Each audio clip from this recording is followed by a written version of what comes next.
Shalom, salam sejahtera, saudara-saudari yang terkasih dalam nama Tuhan Yesus. Selamat berjumpa kembali di channel Jalan yang Lurus.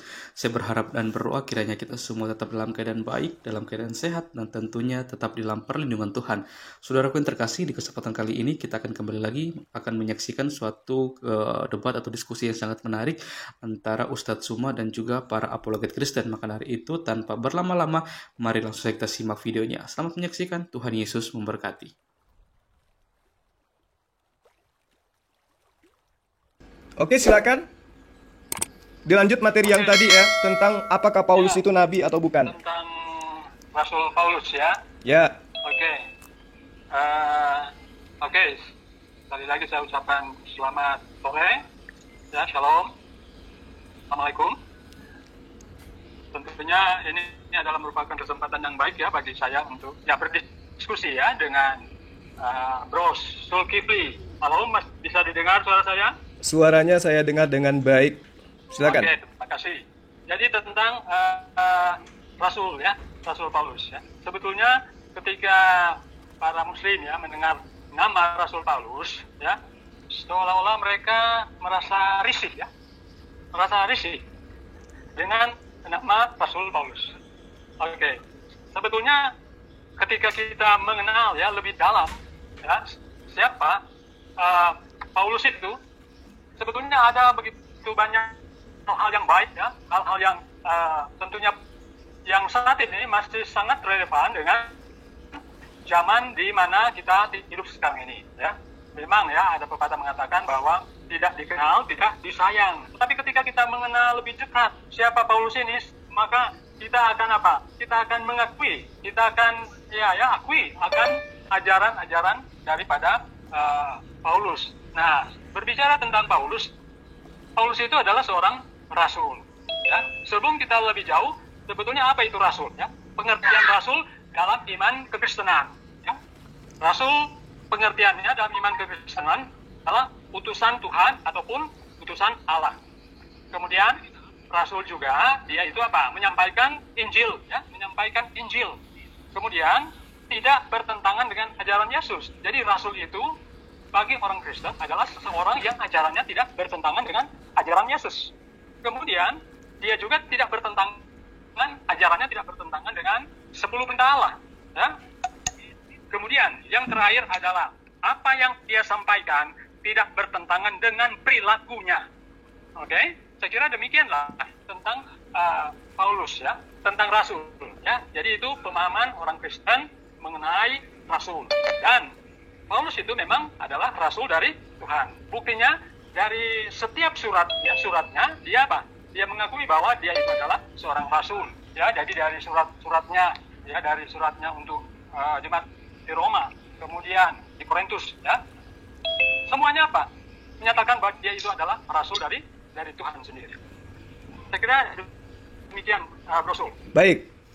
Anda menjabarkan tentang rasul berdasarkan atas pemahaman Kristen terhadap rasul. Oke, sekarang saya paham apa yang Anda katakan barusan. Bisa enggak Anda memberikan definisi rasul berdasarkan atas bahasa itu sendiri? Rasul berasal dari kata apa, kemudian definisinya apa, secara etimologi. Silakan. Ya, tadi saya sudah katakan kan, pengertian rasul dari perspektif orang Kristen. Ya, saya minta secara bahasa, Bang. Bukan secara Kristen, secara bahasa supaya kita betul-betul. Yaitu bahasa Yunani apostol. Apostol dalam bahasa Indonesia apa artinya? Ya, itu sama dengan rasul. Rasul itu bahasa Arab. Rasul itu bahasa Arab. Saya minta bahasa Indonesianya. Iya, memang bahasa Arab sih ya. Rasul. Iya, saya minta bahasa Indonesianya, Bang. Ketika diterjemahkan kitab Anda dari bahasa Yunani, bahasa Inggris ke dalam bahasa Indonesia, maka sejatinya harus seluruhnya bahasa Indonesia. Jangan lagi ke bahasa Arab. Coba Anda terjemahkan ke dalam bahasa Arab. Bahasa Indonesia. Rasul itu, apostolos itu dalam bahasa Indonesia apa? Telah diterjemahkan dalam bahasa Indonesia ya rasul. Loh, rasul itu bahasa Arab, Bang. Iya, memang bahasa Arab, tapi kan sudah diindonesiakan. Itu kan sama dengan bahasa Serapan. Nah, kalau kata rasul itu diterjemahkan ke dalam bahasa Indonesia apa bunyinya? Rasul. Ya. Ya, itu pengertian kami ya, rasul itu adalah utusan. Saya enggak minta. Ya, oke. Jadi dalam bahasa Indonesia rasul itu adalah utusan, iya kan? Utusan, ya. Utusan dari Tuhan, utusan dari Allah. Oke, berarti Paulus itu adalah utusan Tuhan. Ya, utusan Tuhan kan? Oke, berarti dia adalah nabi. Berarti dia adalah nabi. Oh, bukan, dia bukan nabi. Bagaimana caranya dia bisa menjadi utusan Tuhan sementara dia tidak melalui tangga proses nabi? Bagi kami orang Kristen adalah nabi itu nabi terakhir adalah ketika Yesus muncul. Jadi tidak ada lagi nabi setelah Yesus. Oke, baik. Rasul. Oke, itu rumusan di dalam ajaran Kristen. Sekarang saya tanya, di dalam pemahaman Yudaism, adakah di antara pengajar-pengajar mereka yang mereka sebut dengan sebutan rasul? Dari siapa? Dari sejak Abraham, adakah di antara mereka itu yang disebut rasul oleh Yudaism? Dari Abraham, pokoknya dari Abraham sampai kepada Yesus Ya. terakhir. Selain itu sudah tidak ada lagi nabi dan Enggak, maksud saya gini. maka muncul Gini bang. ataupun murid-murid. Begini bang, orang Yudaism adalah sumber pertama kali pengajaran tentang Kitabullah. Itu adakah mereka menyebut pembawa-pembawa wahyu, pembawa-pembawa firman atau utusan Tuhan, mereka sebut dengan sebutan rasul? Adakah? Siapa di antara mereka? Oh, kalau di zaman perjanjian lama tidak ada. Oke. Tapi di dalam perjanjian Apakah baru berarti muncul rasul. ketika Anda mendefinisikan rasul itu adalah utusan Tuhan, apakah berarti Musa itu bukan utusan Tuhan? Ada Musa juga adalah utusan Tuhan. Berarti tapi dia Musa bukan boleh rasul. disebut Jadi sebagai kita rasul. bedakan rasul dan nabi. Berarti- kalau nabi kan Allah berbicara langsung. Kalau nabi Allah berbicara langsung. Kalau rasul? Kalau rasul dia melalui juga kesaksian-kesaksian, ya. Tapi ada juga Allah berbicara langsung kepada rasul atau kepada murid-murid. Berarti Melalui juga Musa boleh disebut sebagai rasul. bagi kami orang Kristen, ya. Bagi kami orang Kristen, Musa itu tidak dianggap rasul, tapi dia adalah nabi. Oh, kenapa nggak dianggap rasul, Bang? Ya. Kenapa nggak Karena dianggap kan rasul? Rasul kan nanti muncul di zaman yang baru. Apa yang menjadi Nabi pijakan itu dasarnya tidak ada sehingga lagi ketika apa yang menjadi muncul pada pijakan zaman yang baru, dasarnya? maka Nabi itu tidak ada lagi dan terakhir ya itu apa di zaman Yesus. Anda mengatakan Ya, bahwa ya, rasul ya. itu Jadi, adalah Yesus, utusan setelah Allah. Yesus maka muncullah apa rasul-rasul dan murid-murid. Anda mengatakan yang mendapatkan wahyu untuk menyebarkan ajaran Allah, firman Allah itu disebut adalah rasul. Apakah Musa boleh disebut sebagai rasul? Ya bisa juga. Ya, tetapi rasul bukan berarti nabi. Ya, kalau nabi bisa juga berarti rasul, tapi rasul tidak selamanya adalah nabi. Oke, tadi Anda tidak bisa mendefinisikan secara harfiah, secara bahasa ya, tentang kata rasul. Tetapi Anda hanya mengatakan, menurut pemahaman kami Kristen, rasul itu adalah utusan Allah. Kan gitu ya? Benar nggak? Halo? Ya, benar nggak? Apanya? Musa Anda katakan tidak bisa disebut sebagai rasul. Ya. Lalu kemudian Anda katakan boleh juga disebut sebagai rasul. Nah sekarang saya minta ketika Paulus Anda sebut sebagai rasul, boleh tidak Anda mendefinisikan rasul sesuai dengan bahasa aslinya? Ya, sesuai dengan bahasa aslinya. Kan ya rasul itu adalah utusan. Itu dari- Kemudian bagi kami juga dia sebagai penyampai kabar baik atau Injil. Oke, rasul itu Anda ketahui berasal dari bahasa apa? Ya seperti yang Anda katakan kan berasal dari bapi itu rasul ya. Tapi kalau dalam bahasa Yunani kan apostol. Bahasa Inggris juga apostol ya. Sudah diterjemahkan dalam bahasa Inggris apostol.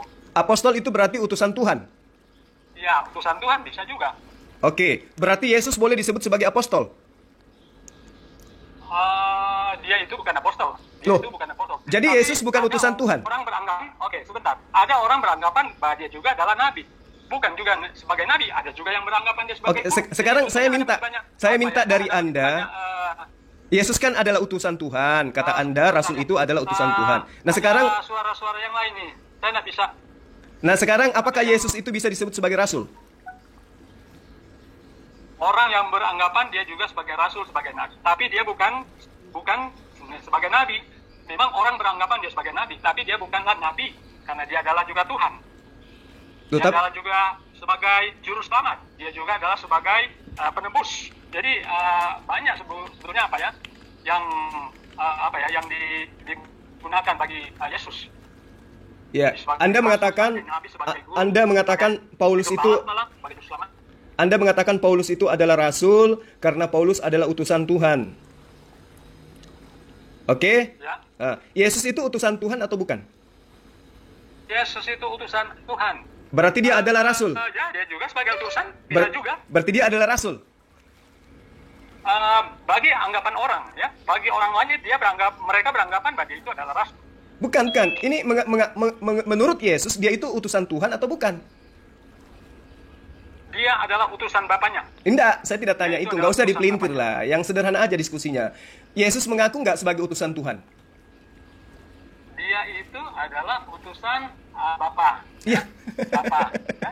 Bapak itu Tuhan atau Di bukan? Yohanes, kan? Di kitab Yohanes. Ya. Yes, Bapak itu Tuhan atau bukan menurut Anda? Kenapa? Bapak itu Tuhan atau Ada menurut? suara-suara yang lain ya. Ada suara-suara yang lain yang saya dengar. Mungkin suara Roh Kudus, Bang. Tidak Bukan, ada yang bersuara, suara-suara Pak. yang lain. Tidak ada yang bersuara, semua di-mute, Pak. Semua Kedengarannya ada double suara ini. Jadi gimana? Anda tidak mau mengakui Yesus itu sebagai utusan? Kenapa? Anda tidak mau mengakui Yesus itu sebagai utusan? Dia itu sebagai saya juga bisa mengakui dia sebagai utusan, tetapi bukan cuma sekedar utusan. Oke, Ya. berarti dia boleh disebut sebagai rasul. Sebagai utusan ya bisa saja ya, sebagai nabi, karena orang juga beranggapan dia sebagai nabi, tapi dia bukan hanya sekedar utusan, sekedar nabi, tapi dia juga adalah Tuhan. Oke, berarti Yesus benar boleh disebut sebagai rasul. Dia itu sebetulnya tidak bisa dibilang rasul karena dia itu adalah Tuhan. Tapi anggapan orang dia adalah rasul dan dia adalah nabi, tapi sebetulnya dia bukan hanya sekedar nabi, bukan sekedar rasul, tapi dia itu adalah Tuhan. Oke, jangan tergesa-gesa untuk Anda jabarkan ajaran mimbar gereja di sini. Kita fokus dulu kepada pengajaran Yesus. Saya tahu Yesus itu adalah Tuhan, Yesus itu adalah Bapa, Yesus itu adalah sembahannya orang Kristen. Saya paham itu, Bang. Itu nggak usah terburu-buru kesan dulu. Kita melakukan pendekatan di dalam diskusi ini adalah pendekatan ilmiah. Oke? Nah, ketika Anda mengatakan Paulus itu adalah utusan Tuhan, maka dia adalah rasul. Dan Yesus pun mengakui dirinya adalah utusan Tuhan, berarti dia juga adalah rasul. Benar nggak?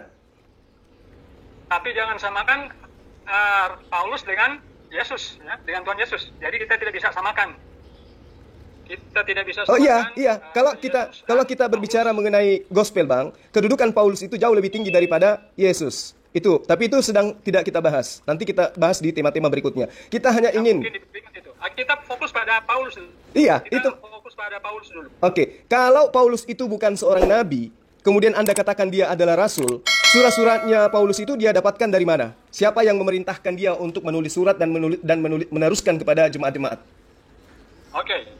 Pertama adalah tentunya dia mendengarkan dari saksi-saksi, ya. Karena apa yang dia sampaikan tentunya dari saksi-saksi, dari orang-orang yang di zaman Yesus. Kemudian yang berikut dia tentunya mendapatkan ilham dari Tuhan. Karena dia kan bukan mengangkat diri sendiri sebagai rasul, tapi Tuhan sendiri yang mengangkat dia, menetapkan dia sebagai rasul. Jadi tentunya Tuhan sendiri yang mengilhami apa yang dia tulis.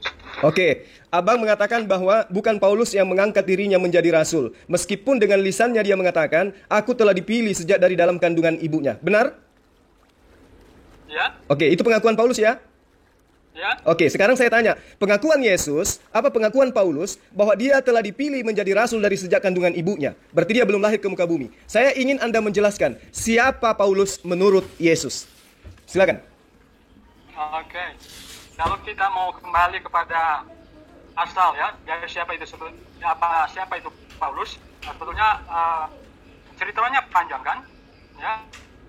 Paulus itu kan yang tadinya dia adalah seorang penganiaya, ya. Dia itu adalah seorang penganiaya yang namanya adalah Saulus ya. Dia berasal dari Tarsus, ya. Kemudian dia sebagai tokoh penting juga dalam penyebaran ajaran kekristenan yang bersumber dari pengajaran Yesus Kristus. Kemudian dia adalah seorang Yahudi dari suku Benyamin yang berkebudayaan Yunani dan warga negara Romawi.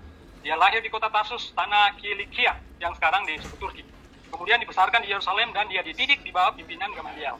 Kemudian pada masa muda atau masa hidupnya dia sebagai seorang Farisi dan menurut mazhab yang paling keras dalam ajaran Yahudi. Kemudian pada mulanya dia adalah seorang penganiaya orang Kristen dan saat itu namanya adalah Saulus. Dan sesudah pengalamannya berjumpa Yesus di jalan menuju ke Damsik atau Damaskus sekarang, maka ia berubah menjadi pengikut Yesus. Ya? Dan dia adalah seorang Farisi yang sangat taat kepada hukum Taurat. Ya? Dan inilah kisah daripada Paulus yang tadinya dia adalah seorang penganiaya, tetapi akhirnya Dia dipanggil oleh Yesus dalam perjalanannya menuju ke Damsik, dan dia ini adalah mencari orang-orang pengikut Yesus untuk dia Dia aniaya, dia penjarakan. Tetapi akhirnya dia dipanggil oleh Yesus dan akhirnya dia bertobat dan menjadi dia seorang rasul, pengabar kabar keselamatan. Baik. Anda mengatakan bahwa ketika saya tanya siapa Paulus menurut Yesus, Anda mengutip Kisah Para Rasul. Di mana Kisah Para Rasul itu adalah karya tulis daripada Lukas. Betul? Benar ya? Ya. Oke. Sementara Lukas tidak pernah bertemu dengan Yesus. Nah, pemberitaan tentang Paulus dipanggil oleh Yesus, endingnya berasal dari pengajaran Lukas. Oke, kita kunci di situ. Nah, kemudian, sebelum saya lanjut, saya ingin tahu, Bapak ini, saudara saya ini, kapasitasnya di gereja sebagai apa? Saya ini sebagai anggota biasa. Bukan pendeta? Bukan. Baik. Oke, saya akan bertanya begini. Saya bukan bertanya, saya akan menjabarkan gini. Ketika Yesus, di dalam Lukas 28 ayat 8, 21 ayat 8 maksud saya, dia mewanti-wanti murid-muridnya, waspadalah, supaya kamu jangan disesatkan, sebab banyak orang yang akan datang dengan memakai namaku. Sekarang saya tanya sama Anda, apakah Paulus itu datang mengaku sebagai orang yang bertobat, mengganti namanya dari Saulus menjadi Paulus, dia membawa-bawa pengajarannya dengan mengatasnamakan ajaran dari Yesus, betul? Seperti yang saya sudah katakan tadi kan, ya. Rasul, pengertian rasul adalah yang mengajarkan Injil. Kemudian apa yang diajarkan adalah ajaran yang tidak bertentangan dengan Yesus Kristus. Oke. Nah, kemudian saya paham situ, Bang. Yang dia juga ajarkan adalah tidak bertentangan dengan 10 hukum. Oke. Dan yang terakhir adalah dari buah-buahnya. Oke. Kehidupannya itu mencerminkan apa yang dia ajarkan. Baik. Ada 3 poin ya, Bang ya. Pertama, tidak bertentangan dengan ajaran Yesus. Kedua, tidak bertentangan dengan hukum 10 hukum. Ketiga, dari pengajarannya kelihatan apakah dia berasal dari pengajaran Yesus atau bukan.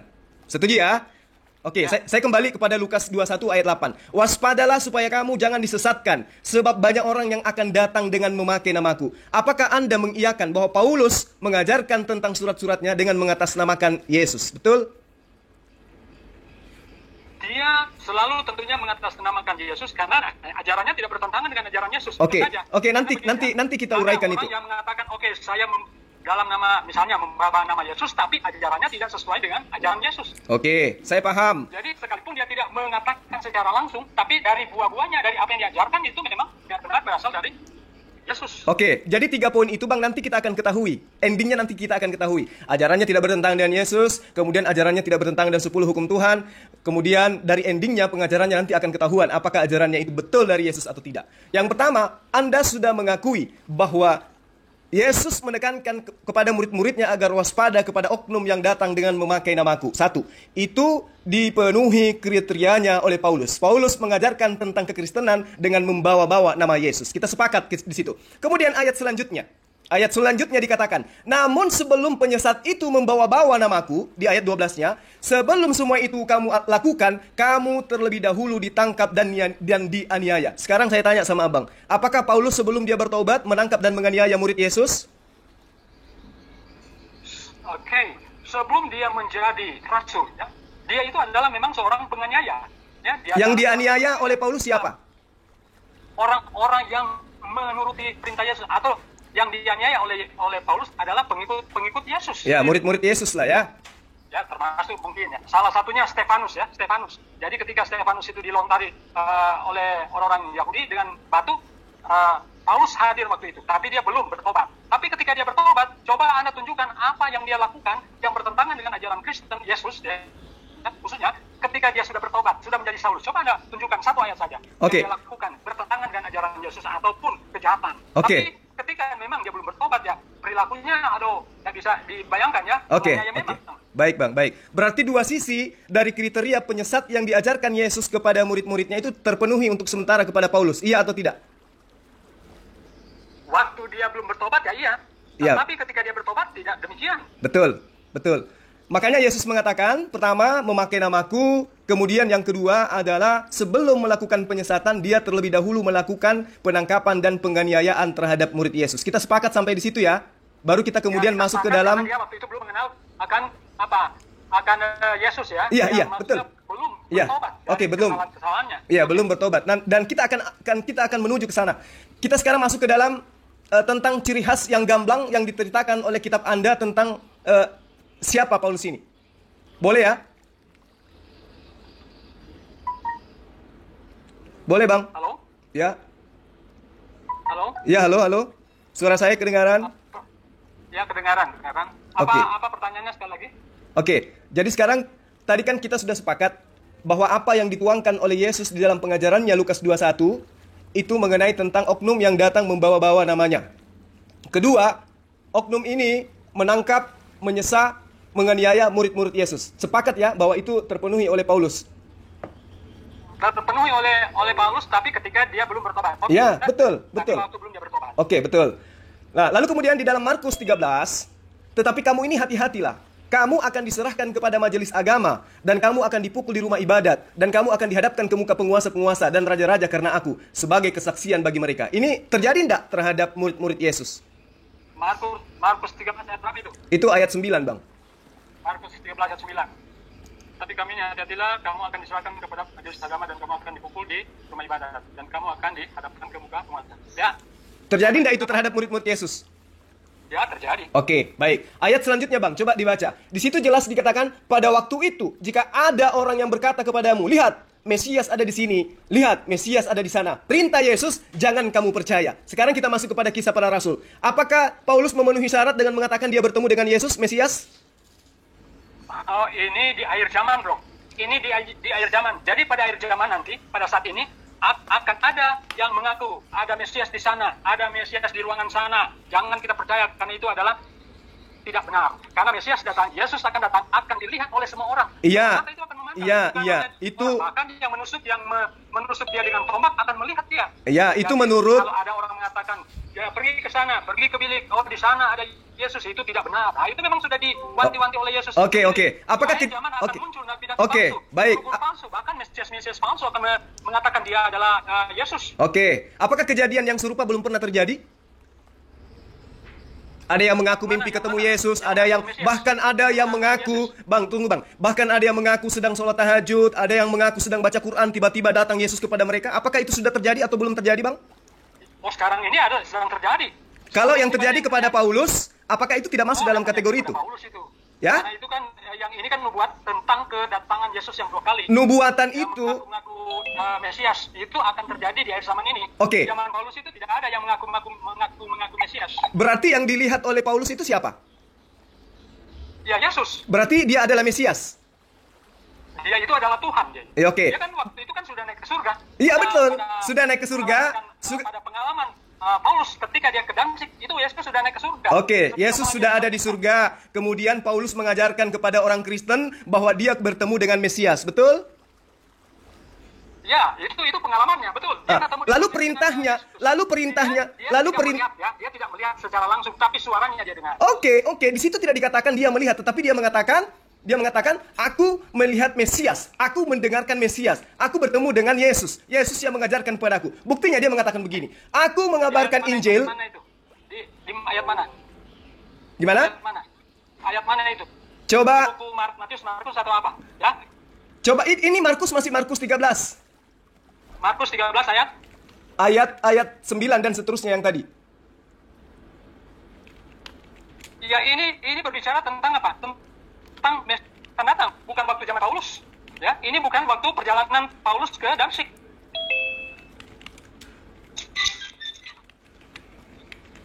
Yang mengucapkan itu siapa? Yang mengucapkan mana? Yang kalimat di Markus itu siapa yang mengajarkan itu? Ya tentunya Markus ya, ini ada Markus kan, tulisan Markus. Iya, betul. Kemudian perikopnya yaitu permulaan penderitaan. Ya, itu perikop itu dituliskan oleh Lembaga Alkitab Indonesia. Ini pesan Yesus kan kepada murid-muridnya, iya kan? Ya memang, betul, ini pesan Yesus kepada murid-muridnya. Tapi ini kan belum terjadi. Kok bisa bilang belum terjadi? Sementara Paulus sudah mengalami? Maksudnya, ini bukan terjadi pada peristiwa Paulus. Loh, ini kan nasihat Yesus kepada murid-muridnya yang hidup sesaman dengan dia. Maka mulailah Yesus berkata kepada mereka, siapa mereka di sini menurut Anda?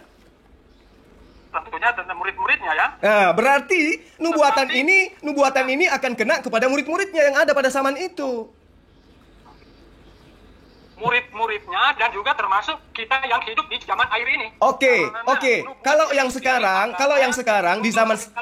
Jadi sejak murid-murid bahkan juga sampai kita yang hidup di zaman ini. Oke. Pada zaman murid-muridnya Yesus. Bukan cuma untuk mereka, tapi juga untuk kita semua yang Oke. Saya bisa maklum itu. Sekarang, pada masa murid-muridnya Yesus, siapa di antara orang-orang yang hidup seangkatan dengan mereka yang mengaku bertemu dengan Mesias?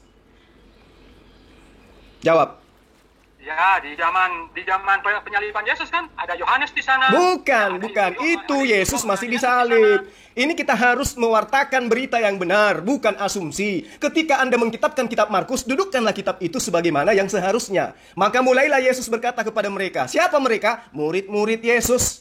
Berarti ini berbicara mengenai angkatan pertama. Murid-murid Yesus pada angkatan pertama. Yesus menerangkan pada waktu itu. Ini diterangkan kepada siapa? Kepada muridnya Yesus. Maksudnya akan ada orang yang mengatakan ada Mesias di sini, ada Mesias di sana. Dan jangan kau percaya. Dan Anda mengatakan iya, itu berlaku pada masa dulu, masa Yesus dan masa yang akan sekarang. Kalau masa sekarang kan sudah banyak kita lihat. Bersaksi bertemu dengan Yesus, sedang sholat tahajud bertemu dengan Yesus, sementara di kebun bertemu dengan Yesus. Entah apa-apalah kesaksian mereka tentang Mesias itu. Termasuk yang terjadi pada diri Paulus. Benar nggak? Seperti yang saya sudah katakan tadi kan. Jadi apa yang disampaikan oleh Yesus itu memang tetap relevan sampai saat ini. Karena buktinya kan ada yang mengaku sudah ketemu Yesus, kemudian Yesus ada di sana dan di sini. Padahal itu adalah merupakan hal yang memang sudah dibuatkan oleh Yesus, akan terjadi hal seperti itu. Oke, Bang. Yesus menasihatkan jangan kita percaya. Oke, Bang. Ketika Yesus akan datang pada kalian kedua, semua mata akan memandang. Baik, Bang, saya pahami, saya maklumi. Tidak ada satu kesaksian pun di antara kita yang hidup di zaman sekarang yang bertemu dengan Yesus yang kemudian mengajarkan untuk merasulkan Muhammad SAW. Tidak ada seorang pun yang bermimpi mengaku bertemu dengan Mesias yang kemudian justru menjadi mu'alaf. Semua yang bermimpi bertemu mengatakan ketemu dengan Mesias pasti semuanya murtad apapun agamanya. Nah, murtad ini dilarang oleh Yesus kalau begitu. Karena di sini penekanannya, jangan engkau percaya kepada siapapun yang mengatakan melihat Mesias di sana, melihat Mesias di sini. Padahal, kalau kita melihat, semua orang yang pernah bermimpi katanya, didatangi oleh Yesus. Semua mengajarkan apa kemudian? Menjadi penginjil. Contoh, Meme Kece, Meme Kuclup, siapa lagi? Saifuddin Abraham, siapa lagi? Iksan Palopo, siapa lagi? Semua orang-orang yang sekarang sebelum murtad sudah ada label pendeta lebih dulu. Mereka mimpi bertemu Mesias. Setelah itu mengajarkan siapa Yesus. Mengajarkan Yesus adalah Tuhan. Mengajarkan Paulus adalah Rasul. Kenapa Yesus kemudian mengatakan, jangan engkau percaya kepada mereka? Ada apa, Bang? Harusnya kan Yesus itu mengatakan, percayalah kepada mereka. Karena mereka akan mengajarkan, aku Tuhan. Aku Mesias. Akulah Allah yang datang dalam rupa manusia. Seperti yang dilakukan oleh Abraham. Saifuddin Abraham. Seperti yang dilakukan oleh Meme Kece. Mengajarkan bagaimana kemudian Yesus itu adalah Tuhan. Padahal mereka katanya konon mimpi bertemu dengan Mesias. Kenapa justru Yesus mengatakan, jangan kau percaya kepada mereka yang mengatakan bertemu dengan saya. Itu ada apa, Bang? Oke, jadi sebetulnya ada juga orang bertemu dengan Yesus secara pribadi ya. Yaitu dengan jamahan roh ya. Kalau Roh Kudus bekerja dalam hati mereka terjamah oleh Roh Kudus. Saya kira itu ada juga banyak orang yang mengalami seperti itu. Tetapi ada syaratnya. Apakah yang mereka itu ajarkan itu sesuai dengan ajaran Yesus atau tidak? Ya, kemudian kita lihat apakah tingkah laku mereka itu sesuai dengan apa yang mereka ajarkan atau Yesus ajarkan atau tidak. Selama apa yang mereka ajarkan tidak bertentangan dengan Yesus, itu adalah orang-orang yang memang menerima Yesus secara pribadi mereka. Oke. Tapi itu tidak bertentangan. Jadi baik. mereka itu mengajarkan sesuatu yang tidak bertentangan dengan Baik, Bang. apapun pengakuan mereka itu adalah apa? Berasal dari Tuhan. Tapi kalau ajaran mereka itu tidak sesuai dengan ajaran Yesus, nah itu adalah nabi-nabi palsu ataupun guru palsu. Jangan kita sesat. Baik, sekarang kita masuk kepada pembuktian. Kita teropong apa yang Anda sampaikan tadi, ada 3 poin. Ajarannya tidak bertentangan dengan ajaran Yesus. Tadi kita sudah membuktikan bahwa Yesus melarang untuk mempercayai orang yang mengaku bertemu dengan Mesias.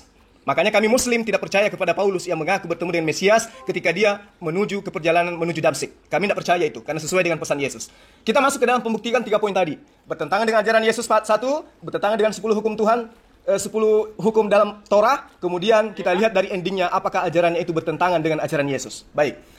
Saya mengambil pengajaran Yesus karena Yesus itu acap kali masuk ke dalam sinagog pada hari Sabat untuk membacakan Alkitab. Menurut Anda, Alkitab yang Yesus bacakan di depan jemaat di sinagog pada hari Sabat, apakah surah-surah Paulus atau kitabnya Nabi Musa? Jawab. Tentunya kitab-kitab dari Perjanjian Lama. Baik. Dia mengutip semua dari Perjanjian Lama. Baik. Kalau di dalam Perjanjian Lama dibacakan oleh Yesus, saya ingin mengutip di dalam Kejadian Ulangan 18 ayat 22. Di situ diterangkan, perkataan yang diatasnamakan Tuhan untuk tidak disampaikan itu tidak terjadi dan tidak berulang, maka itu adalah kategori nabi palsu. mengatakan dirinya sebagai Kristus, itu adalah kategori nabi palsu. Mengadakan tanda-tanda mujizat untuk menyesatkan, itu juga adalah tanda-tanda nabi palsu. Coba Anda dengarkan di dalam Ulangan 18 ayat 19. Orang yang tidak mendengarkan segala firman seorang nabi yang sama seperti Musa, yang diucapkan nabi itu demi namaku, daripadanya akan kutuntut pertanggungjawaban. Ayat ke-20 yang Yesus ajarkan ke sinagog. Tetapi seorang nabi yang terlalu berani untuk mengucapkan demi namaku perkataan yang tidak kuperintahkan untuk dikatakan olehnya, atau yang berkata demi nama Allah lain, nabi itu harus mati. Sekarang Anda mengatakan Paulus itu bukan nabi, tapi dia adalah rasul. Masalahnya, Paulus mengajarkan rumusan-rumusan konsep menjadi seorang Kristen harus mendudukkan Yesus itu sebagai Tuhan. Coba kita teropong bagaimana kemudian Paulus mengatakan di dalam gospel bahwa ia menerima wahyu dari Yesus. Berarti apa yang diucapkannya, logikanya harus sesuai dengan ucapan Yesus. Kita lihat 2 Korintus 1 ayat 3, Kolose 1:15, Filipi 2 ayat 6. Di dalam teologi Kristen mengajarkan Yesus itu adalah Tuhan. Coba Anda lihat apa yang kemudian Yesus ajarkan ketika dia menjadi seorang utusan kepada Bani Israel. Yohanes 17 ayat 3. Aku ini adalah utusan Tuhan. Di dalam Yohanes 7 ayat 16, Yohanes 7 ayat 29, Matius 21 ayat 11. Yesus menyatakan dirinya adalah nabi utusan Allah. Paulus di dalam Kolose, Filipi, kemudian Korintus mengajarkan Yesus itu adalah Tuhan. Apakah ini setara atau seimbang atau sama dengan ajaran Yesus dengan Paulus? Menurut Anda? Silakan.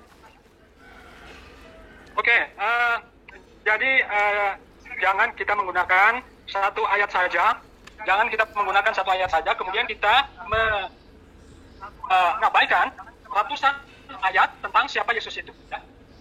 Jadi, iya, saya bisa membuktikan dengan ratusan ayat, Bang. Saya harus memulainya dengan beberapa ayat. Tidak mungkin saya langsung mengutarakan 100 ayat. Lukas pasal 2 ayat 10-11. Ya. Lukas pasal 2 ayat 10-11. Ya. Lalu kata malaikat itu kepada mereka, jangan takut sebab sesungguhnya aku memberitakan kepadamu kesukaan besar untuk seluruh bangsa. Hari ini telah lahir bagimu juru selamat, yaitu Kristus Tuhan. Itu ajaran siapa, Bang? Itu ucapan siapa, Bang? Rasul Paulus ajarkan, ya betul, ya kan? Itu pasal 2 ayat 10 dan 11 jelas di sana. Malaikat sendiri yang menemui Maria kemudian berkata, ya, jangan takut sebab sesungguhnya aku memberitakan kepadamu kesukaan besar untuk seluruh bangsa. Hari ini telah lahir bagimu juru selamat, yaitu Kristus Tuhan di kota Daud. Jadi apa yang salah yang Paulus ajarkan? Kan Yesus itu juga Tuhan. Jadi selain dia utusan, dia juga sebagai Tuhan. Jadi jangan kita menggunakan satu ayat saja membenarkan Al-Quran kita, kemudian kita mengabaikan ratusan ayat yang mendukung bahwa Yesus itu adalah Tuhan. Tunggu dulu, Bang. Tunggu dulu. Pesan Yesus itu jelas. Salah satu pesan Yesus itu adalah sebab pengajar-pengajar palsu atau nabi-nabi palsu akan muncul dan mereka akan mengadakan tanda-tanda mujizat-mujizat dengan tujuan sekiranya mungkin menyesatkan orang-orang pilihan. Lalu kemudian di ayat 23 di Markus 13, hati-hatilah kamu. Kamu di sini dalam kurung adalah murid-murid angkatan pertama. Aku sudah terlebih dahulu mengatakan semua ini kepada kamu. Itu Yesus tekankan kepada murid-muridnya. Nah, lalu kemudian Anda mencoba untuk loncat. Jangan cuma ngambil satu ayat. Apa mungkin di forum yang sangat sederhana ini, di waktu yang dibatasi ini, saya mau, Anda siap, saya membacakan ratusan ayat yang membuktikan antar ajaran Yesus dan Paulus itu kontradiksi? Tidak kan? Nah sekarang cukup Anda luruskan dulu. Coba Anda tunjukkan apa ajaran yang memang bertentangan dengan ajaran Yesus yang diajarkan oleh Paulus. Tadi sudah saya mengatakan kepada Anda, Yesus mengatakan kalau dirinya itu adalah utusan Tuhan. Paulus mengatakan Yesus itu adalah Tuhan. Yang benar yang mana? Yesus itu utusan atau Yesus itu adalah Tuhan itu sendiri? Yang Anda percaya Yesus atau Paulus? Yesus dan Paulus saya percaya. Yang saya percayai Yesus, ya, karena seperti yang saya sudah katakan tadi kan, selama ajaran Paulus itu tidak bertentangan dengan ajaran Yesus, saya akan percaya. Loh, ini sudah bertentangan, ini sudah nyata bertentangan. Yesus mengatakan dirinya utusan Tuhan. Saya tidak percaya lagi. Yesus mengatakan, ini lihat, orang beragama itu, Bang, tujuan kita beragama, baik itu Kristen maupun Islam, ending daripada keberagamaan kita, ketaatan kita ini adalah mendapatkan hidup kekal. Apa itu? Surga. Betul? Betul? Benar enggak? Halo? Ya. Benar enggak bahwa ending daripada kita beragama itu adalah menginginkan hidup yang kekal? Benar enggak? Ya, amin. Oke. Sekarang Yesus memberikan tiket. Tiket hidup kekal itu adalah mengenal Allah satu-satunya Tuhan yang benar dan mengenal Yesus sebagai utusan Allah. Yohanes 17 ayat 3. Berarti ajaran Paulus Kolose 1 ayat 15, Filipi 2 ayat 16, 2 Korintus 1 ayat 3 Itu sudah bertentangan. Karena Yesus mengatakan hidup kekal itu adalah mengenal Allah, satu-satunya Allah yang benar. Tapi Paulus mengajarkan Yesus juga itu adalah Allah yang benar, yang datang dalam rupa manusia. Nah sekarang yang mana yang benar? Satu-satunya Allah menurut Yesus adalah dia yang di surga, atau Yesus juga yang ada di bumi? Yang mana yang benar? Yesus itu adalah Tuhan ya. Jadi sebetulnya ini ada pembahasan yang lain ya. Loh, bagaimana ceritanya Anda mengatakan dia Tuhan, sementara Yesus mengatakan satu-satunya Allah hanya ada yang di langit? Dan pada saat dia mengatakan itu, dirinya mendudukkan sebagai dirinya utusan. Kenapa kemudian dia bisa berubah menjadi Tuhan? Sementara konsepnya sudah jelas menurut Yesus. Hidup kekal itu adalah mereka mengenal engkau. Mengenal engkau, bukan mengenal saya. Mengenal engkau satu-satunya Allah yang benar. Itulah hidup kekal. Mengenal engkau. Dia yang di atas, yang di luar daripada diri Yesus. Sebagai Allah satu-satunya yang benar. Satu-satunya, Anda ngerti satu-satunya enggak? Oke? Ya. Saya kan sudah katakan tadi kan. Ya. Jadi Yesus itu memang dia sebagai utusan, oke. Ya, dia sebagai nabi, oke. Nah justru itulah Tapi kemudian. jangan lupa, dia juga itu adalah sebagai Tuhan. Berarti Yesus bohong. Berarti Yesus bohong. Berarti Yesus bohong dengan mengatakan Allah itu cuma satu-satunya yang ada di surga. Kalau ternyata sesuai dengan ajaran Kristen, Yesus juga itu adalah Allah. Bohong Yesus. Harusnya Yesus mengatakan dua-duanya Allah yang benar adalah engkau yang ada di surga dan aku yang ada di bumi. Ini baru satu ayat loh. Oke, pada waktu dia berbicara itu dia sebagai apa dulu? Dia selama-lamanya sebagai manusia. Terangkat ke surga pun menurut kisah yang dikabarkan oleh Lukas dan juga Markus, tetap aja dia terangkat ke surga dalam statusnya sebagai Tuhan. Sampai di surga dia hanya duduk di sebelah kanan Allah. Kapan dia jadi Tuhan? Oke, kalau dia sebagai manusia ya iya oke itu. Tapi dia juga sebagai Tuhan. Dari mana ajaran itu bahwa dia itu juga adalah Tuhan? Dari mana? Firman itu bersama Itu ucapan siapa? Itu ucapan siapa? Itu ucapan siapa? Yohanes ayat 14 ya, firman itu telah menjadi Nah, manusia. firman telah menjadi manusia. Siapa? Itu ucapan firman Tuhan. Kalau Anda tidak percaya itu, jangan kutip ayat yang lain. Jangan Anda membenarkan ayat-ayat yang lain ketika ayat-ayat itu mendukung argumentasi Anda. Tetapi ketika ayat-ayat itu tidak mendukung argumentasi Anda tanyakan, siapa yang bilang itu? Oke. Pada mulanya adalah firman. Sekarang Allah yang disebut satu-satunya Tuhan itu firman atau bukan? Firman itu kan ya Allah. Dari mana Anda mengatakan bahwa firman itu menurut Anda firman itu apa sih definisi bahasa Indonesianya?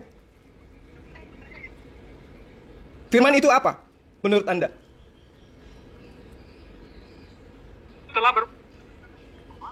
Firman itu adalah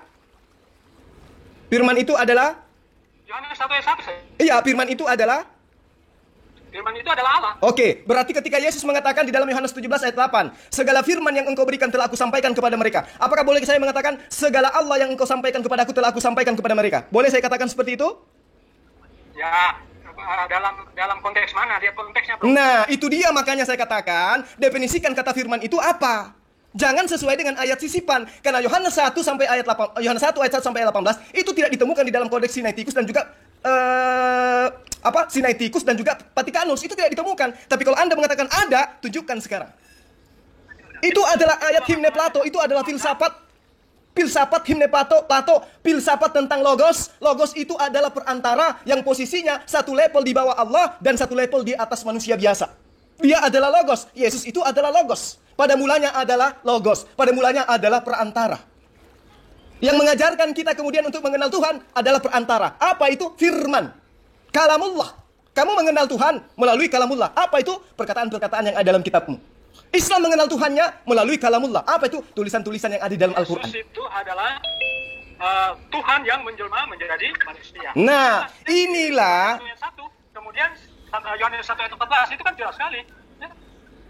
Itu makanya aku bilang, kita melihat 3 poin yang Anda utarakan untuk mengetahui apakah Nabi Paulus itu betul-betul nabi palsu atau bukan. Anda mengatakan, lihat ajarannya, apakah bertentangan dengan Yesus. Kita sudah membuktikan. Anda mengatakan Yesus itu adalah Tuhan. Yesus itu adalah Tuhan yang datang dalam rupa manusia. Tunjuk dalil di mana Yesus ketika mengajarkan kepada Bani Israel, dia adalah Tuhan yang datang dan menjelma menjadi manusia. Tunjuk ayatnya. Tadi kan saya sudah tunjukkan ya. Ya Yohanes 1 ayat 1 dan Yohanes 1 ayat 14, ya kan? Yesus menjelma menjadi manusia. Di Filipi juga ada. Itu ucapan siapa? Ya, Yohanes itu apakah itu bukan firman Tuhan? Gimana? Ya, firman Tuhan atau bukan? Yohanes yang mana yang Anda maksud? Itu bukan firman Tuhan atau firman Tuhan? Tunggu dulu, yang mana yang Anda maksud firman Tuhan? Menggunakan ayat yang mendukung argumen kita sebagai firman Tuhan, tetapi ketika ayat-ayat itu tidak mendukung argumen kita katakan itu bukan firman Tuhan, itu bukan ucapan Yesus. Oh, memang seperti itu cara mencari kebenaran itu seperti itu. Karena kita berada pada masa di mana kita berjauhan dengan oknum yang kita bicarakan. Berarti kita harus menelaah apa yang terjadi pada masa lampau dengan informasi-informasi yang kita terima melalui kitab. Nah, apakah kemudian ketika kita menerima kitab semuanya kita telan? Atau menurut perintah Yesus, kasihi Allahmu dengan segala akal budimu? Itu kan perintah. Berarti kita harus berakal demi mencari sebuah kebenaran. Bukan menelan begitu saja, kan gitu ya? Nah, sekarang ketika Anda mengatakan, firman itu telah menjadi manusia. Sekarang saya ingin tahu kepada Anda, apakah Bapak itu pada dirinya memiliki kelemahan sehingga dia itu harus memiliki kepribadian sebagai manusia? Menurut Anda? Allah itu maha kuasa. Allah itu maha kuasa. Tapi ketika dia menjadi manusia, apakah dia masih maha kuasa? Ketika dia menjadi manusia, tentunya dia punya keterbatasan seperti Nah, manusia. makanya saya tanya, adakah sisi di mana Allah itu memiliki masa di mana dia kehilangan kekuasaan? Ketika dia menjadi manusia, tentunya dia memiliki sifat seperti manusia, punya keterbatasan. Berarti Tuhan itu tidak maha kuasa. Keilahian. Anda mengatakan Tuhan itu maha kuasa. Ternyata Tuhan menurut Anda punya masa di mana dia tidak maha kuasa. Apakah masih layak dituhankan sosok Tuhan yang kayak begini? Ada masa di mana dia kehilangan kekuasaan.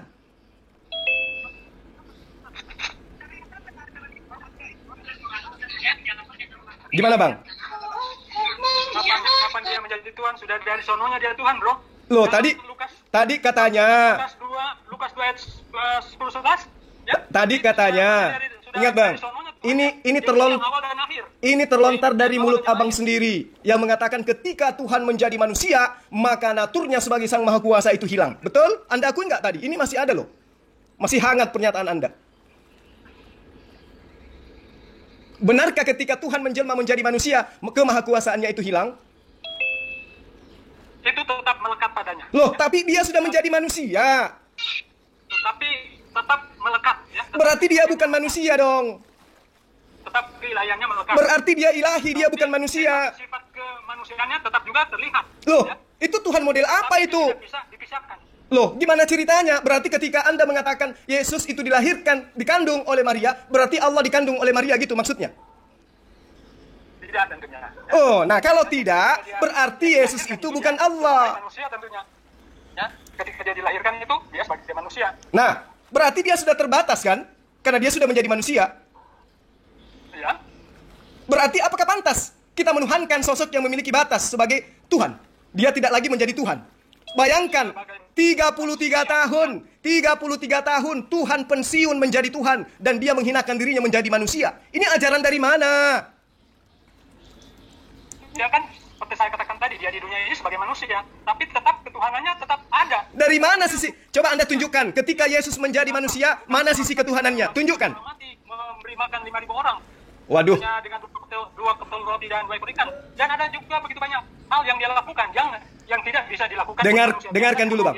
Oke, dengarkan. Tolong didengarkan. Yesus memberi makan, Yesus menghidupkan orang mati, Yesus membuat orang buta melihat, orang tuli mendengarkan. Semua bolehlah. Ya, diborong oleh Yesus, silakan, monggo, tafadhal. Tapi apa pengakuan Yesus? Dalam Yohanes 17 ayat 7. Sekarang murid-muridku tahu. Sekarang pengikut-pengikutku tahu bahwa apa yang ada pada diriku semuanya berasal daripadamu. Ngerti enggak pernyataan Yesus itu, Bang? Ya, karena aku dan Bapa satu. Satu apa? Jadi satu rencana, satu tujuan. Ya kan? Satu apa? Jadi apa yang dilakukan oleh Yesus itu berasal dari Bapa. Berarti bukan berasal dari dirinya kan? Ya. Berarti yang Bapa ini bukan Yesus.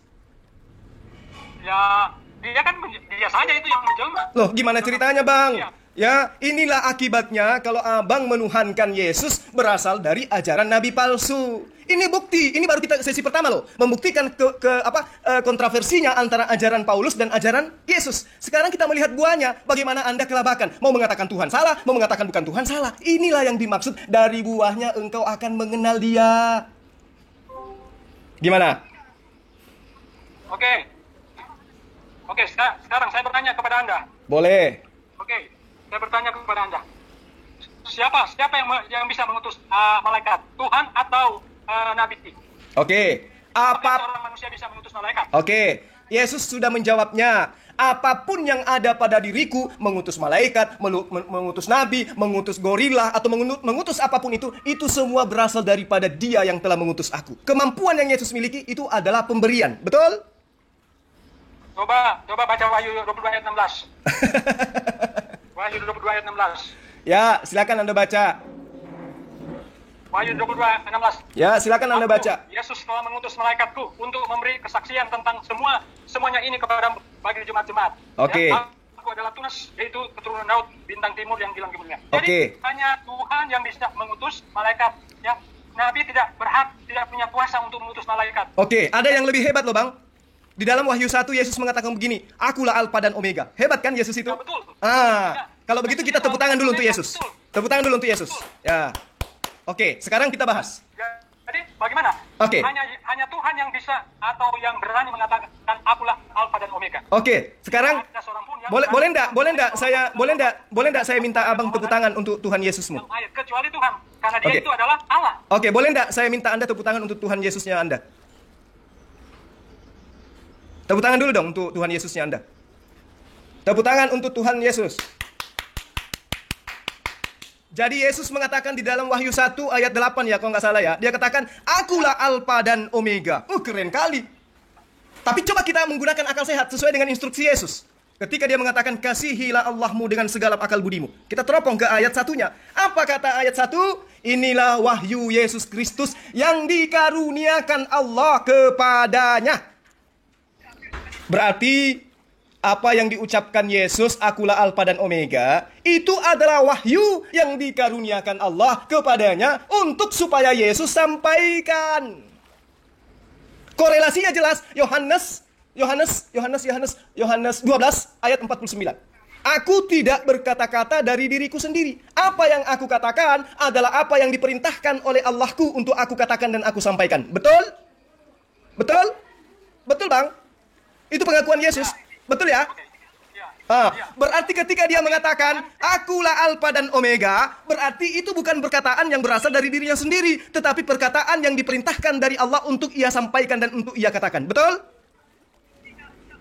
Itu adalah berasal dari dia sendiri. Loh, berarti dia bohong dengan mengatakan bahwa aku tidak berkata-kata dari diriku sendiri. Anda ingin mau mengatakan Yesus itu pembohong? Bang?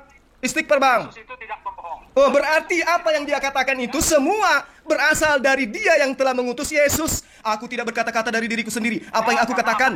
Dan Bapa adalah satu. Jadi apa yang Yesus katakan itu ya berasal dari Allah. Dan siapa itu Allah itu ya Yesus sendiri. Dari mana ke mana? Ketika Yesus itu adalah Bapa itu sendiri, maka Yesus akan mengatakan, aku berkata-kata dari diriku sendiri. Tetapi Yesus mengatakan, aku tidak berkata-kata dari diriku sendiri. Apa yang aku katakan adalah apa yang aku diperintahkan untuk aku katakan dan aku sampaikan. Percaya Yesus atau Anda percaya mimbar gereja sih? Anda kan tadi mengaku Anda adalah jemaat biasa. Katakan kan dia berkata-kata bukan dari dirinya sendiri, tapi dari Allah. Siapa itu Allah? Ya Yesus sendiri. Loh, berarti Allah itu dirinya sendiri gitu? Yesus, dia menjelma menjadi manusia. Lalu kenapa dia mengatakan dia tidak berkata-kata dari dirinya sendiri? Sampai nangis saya ini. Itu penafsiran Anda. Loh, dalam ayat ini kok jelas. itu tidak butuh penafsiran. Itu pernyataan Yesus. Itu pernyataan Yesus, tidak butuh penafsiran. Aku, Yesus, tidak berkata-kata dari diriku sendiri. Jelas. Hah? Jelas ayatnya ini kan, aku adalah Alfa dan Omega, itu ya Allah.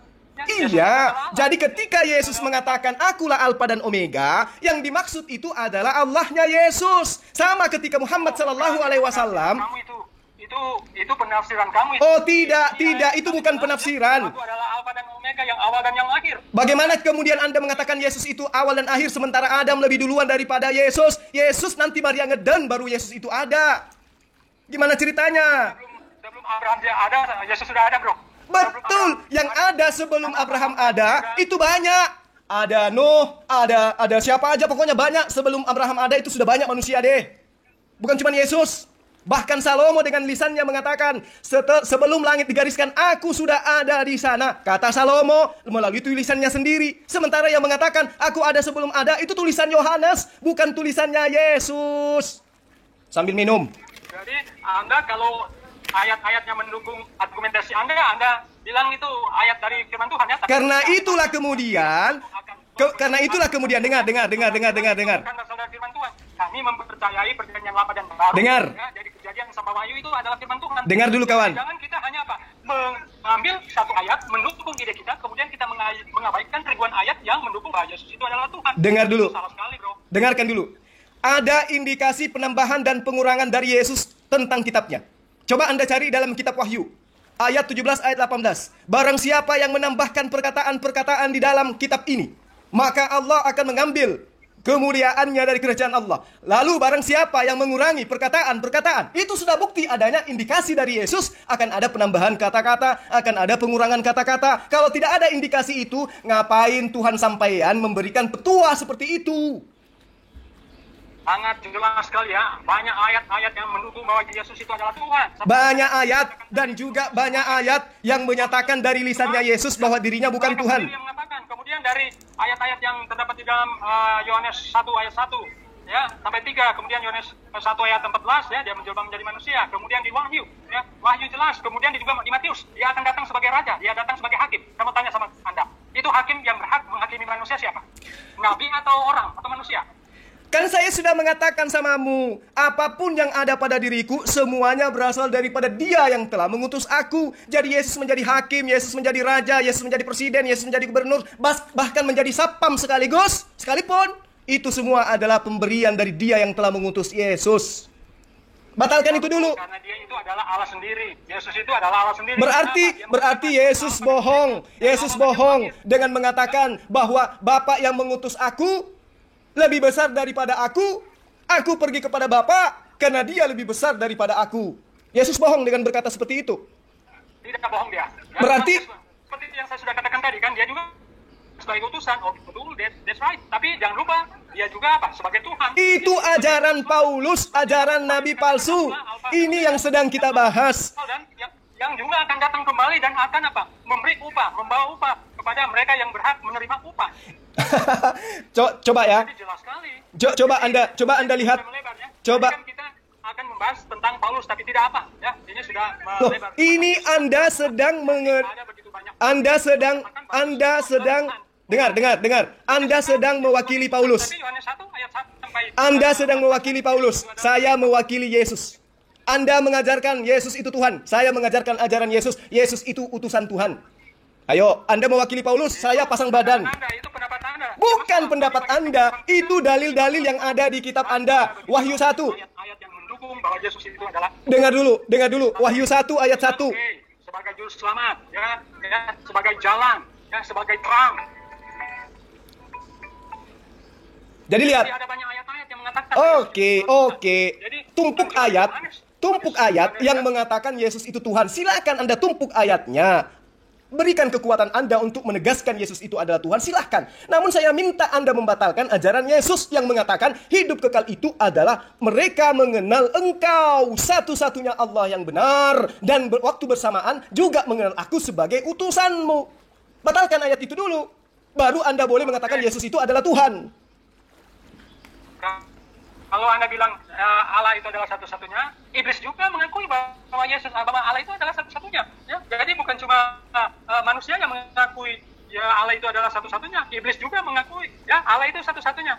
Ya, tapi kenapa dia tidak diperkenankan oleh Allah? Karena dia tidak melakukan apa yang diperintahkan oleh firman Tuhan. Jadi, iblis itu mengakui Tuhan itu adalah satu-satunya. Iblis itu mengakui bahwa Tuhan itu adalah satu-satunya. Dan melalui apa? Ya, apa yang kita lakukan, kita tidak bertentangan dengan firman Iblis Tuhan. itu memulai pengingkarannya bukan karena tidak mengakui Allah sebagai penciptanya. Bukan. Iblis mengakui bahwa Allah itu adalah sang pencipta alam semesta, termasuk yang menciptakan dirinya. Yang membuat iblis membangkang ketika dia diperintahkan sujud kepada Adam. Sehingga dia ingkar terhadap perintah, bukan ingkar terhadap ketuhanan Tuhan. Bukan. Sama seperti Anda, ketika saya datang mengajarkan Yesus itu adalah utusan, Anda membangkang, Anda tidak mau sujud kepada Yesus sebagai utusan, Anda sujud kepada Paulus bahwa Yesus itu adalah Tuhan. Anda tidak mau tunduk kepada ajaran Yesus. Anda lebih tunduk kepada ajaran Paulus. Sementara Yesus mengatakan, jika engkau mengasihi aku, engkau akan mengikuti perintah-perintahku. Jika engkau mengasihi aku, engkau akan melakukan pekerjaan-pekerjaan yang aku lakukan. Sebab pekerjaan yang aku lakukan bukan dari diriku, tetapi pekerjaan yang diperintahkan oleh Bapakku untuk aku lakukan. Jika kamu mengikuti Pak Yesus, ketika Yesus itu menyembah hanya kepada Allah satu-satunya Allah yang benar yang telah mengutusnya dia, maka itu baru disebut Anda mengikuti Yesus. Ketika Yesus sujud, Anda sujud. Ketika Yesus puasa, Anda puasa. Ketika Yesus ibadah hari Sabat, Anda Sabat. Ketika Yesus itu sunat, Anda pun sunat. Ketika Yesus mengharamkan makan babi, Anda pun tidak makan babi. Tapi apa yang terjadi sekarang? Anda mengikuti dan sujud kepada Bapak Paulus. Gimana? Apakah Anda hanya masih mau mengatakan bahwa Iblis itu dia karena dia dibuang ke dunia oleh karena apa? Dia ingin menyamai yang tinggi ya. Oleh karena kesombongan, ya, dia ingin menyamai ya Yesus, atau dia ingin menyamai Allah, padahal dia itu hanya sebagai ciptaan. Ya. Oke. Dia apa? Dia buang. Oke. Ajaran kami Oke. dengan jelas. Oke. Dia tidak menyembah agama. Oke. Ya. Baik, Dia sekarang kita buktikan. menyamai yang maha tinggi yaitu Allah. Oke. Tentang ajaran Yesus ya. Oke, sekarang Anda tidak sadar. Nah, saya dulu, Yesus ajarkan apa? Supaya kita saling mengasihi. Ya itu ajaran Kristen, itu yang kami hidupkan. Kemudian tentang puasa. Kami juga orang Kristen berpuasa, bro. Kalau saya mau tanya sama Anda, ada orang Muslim ya, Anda berpuasa itu hanya apa? Hanya diganti saja waktu makannya. Kami kan berpuasa hanya satu hari, tapi 1 kali 24 jam. Tapi kalau Muslim berpuasa hanya waktu makan saja diganti. Misalnya biasanya makannya pagi, siang, malam. Tapi diganti waktu makannya, itu bukan puasa, bro. Kalau puasa memang 1 kali 24 jam. Ya. Tentang sunat. Oke. Yesus itu tidak mengajarkan sunat, ya. Karena itu ya memang itu satu tanda untuk orang Yahudi. Tapi itu coba. Haruskan kami sudah sunat hati yang penting. Ya, hati yang penting, bukan secara lahiriah, tapi secara rohani. Ya. Jadi ajaran Yesus kami ikuti. Jadi uraian demi uraian Anda paparkan justru membuktikan Anda anti terhadap ajaran Yesus. Ya. Terus kemudian Anda mengatakan iblis itu bukan tidak mau sujud kepada Adam, tetapi membangkang ingin menyamai Allah. Dan Anda sadar tidak bahwa Anda ini sekarang kedudukannya, posisi Anda itu ingin menyeterai Allah. Paham tidak Anda? Ketika Allah mengatakan kepada Musa, jangan ada sembahan lain di hadapanku, Kristen berdiri dengan gagahnya mengatakan, sembahan lain selain Allah Israel adalah Yesus Kristus. Kamu sadar tidak bahwa apa yang kamu lakukan itu setara dengan yang dilakukan oleh iblis? Paham tidak, saudara?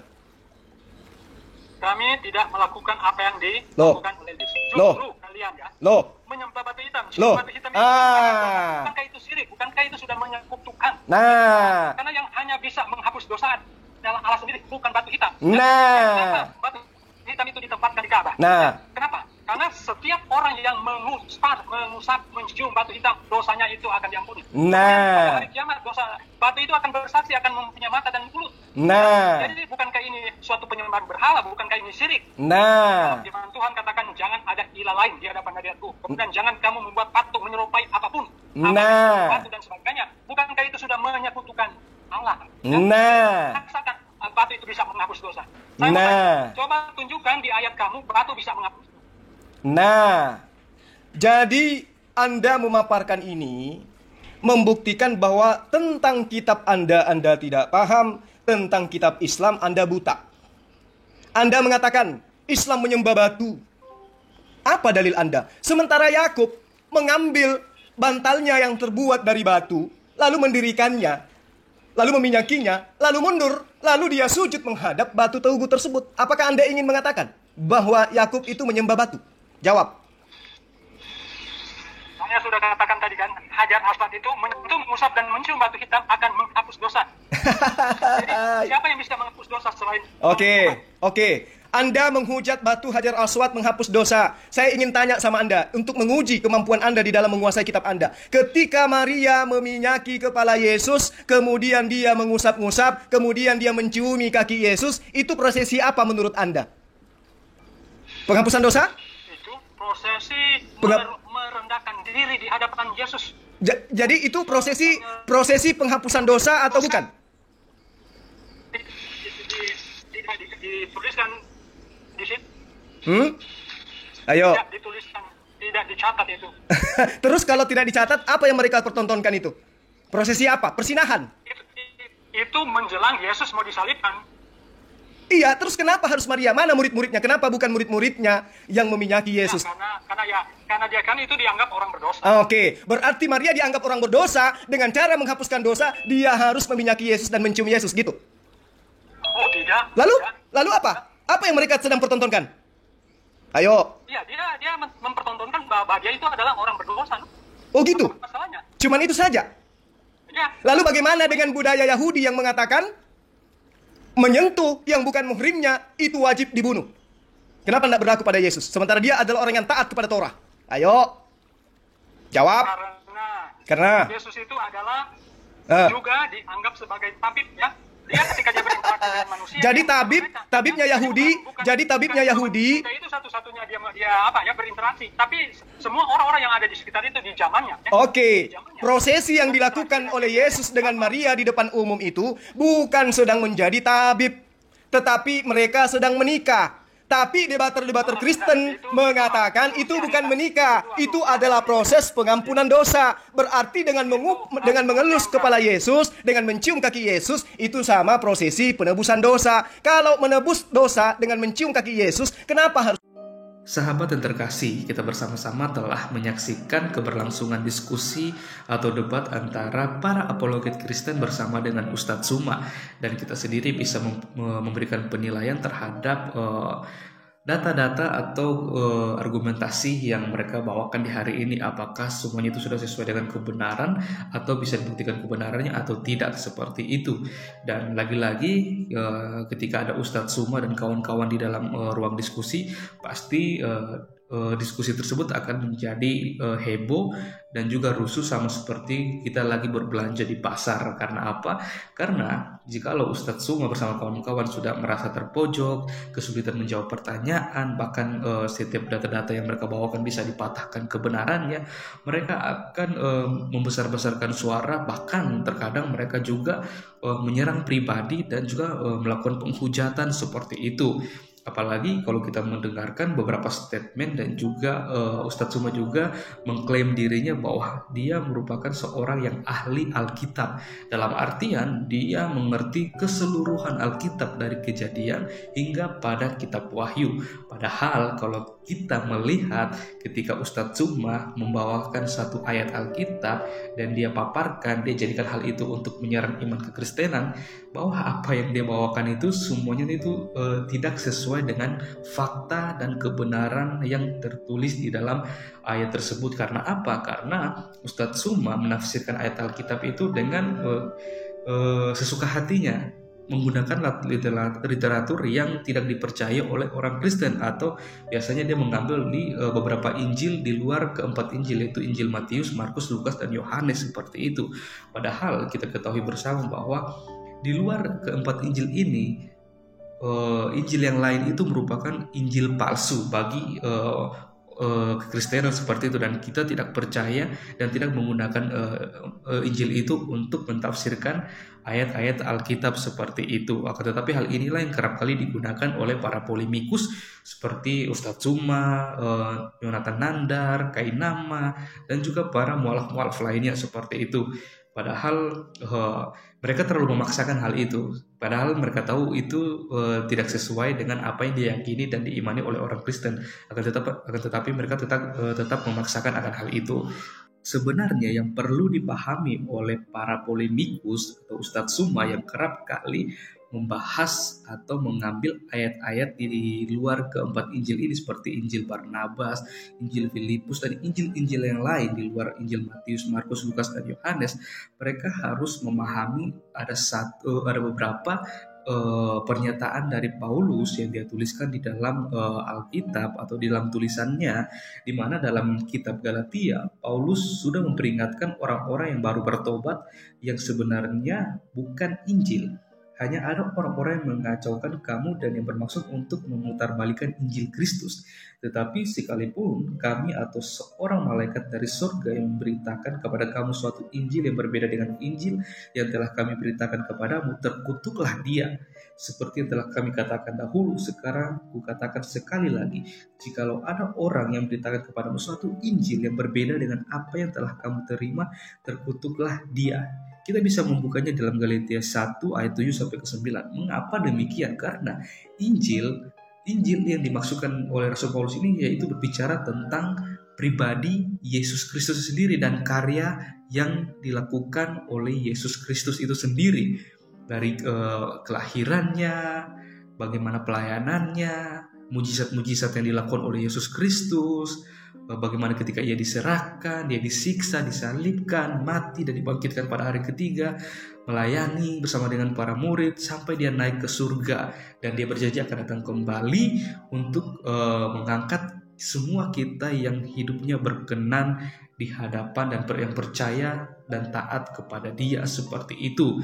Hal inilah yang seharusnya dipahami oleh para polemikus dan juga Ustadz Suma dan kawan-kawan yang kerap kali menggunakan Injil di luar keempat Injil, yaitu kata-kata yang mengunggah ini seharusnya meyakinkan setiap orang Kristen yang berpikir jernih bahwa sangat mungkin bagi iblis, para malaikatnya, dan agen-agennya untuk menyelewengkan Injil Kristus, sehingga mereka yang mengira bahwa mereka mempercayai kabar baik sebenarnya sedang ditipu oleh iblis. Hal ini harus diperhatikan.